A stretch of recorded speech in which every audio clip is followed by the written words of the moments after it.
یہ واقعہ نبی کریم صلی اللہ علیہ وسلم کے بچپن کے دور سے تعلق رکھتا ہے، جب آپ صلی اللہ علیہ وسلم ابھی کم سن تھے۔ آمنہ بنت وہب نبی کریم صلی اللہ علیہ وسلم کی والدہ محترمہ مدینہ منورہ سے مکہ مکرمہ واپسی کے سفر پر تھیں۔ انہوں نے مدینہ میں اپنے شوہر عبداللہ کی قبر کی زیارت کی تھی۔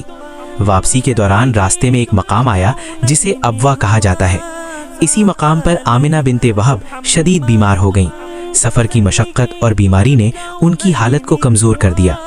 ابوا میں قیام کے دوران انہوں نے صبر، وقار اور حوصلے کا مظاہرہ کیا اور اپنے بیٹے محمد صلی اللہ علیہ وسلم کو اللہ کے سپرد کر دیا۔ کچھ ہی عرصے بعد آمنہ بنت وہب کا انتقال ہو گیا۔ اس طرح نبی کریم صلی اللہ علیہ وسلم بہت کم عمری میں والدین دونوں کے سائے سے محروم ہو گئے۔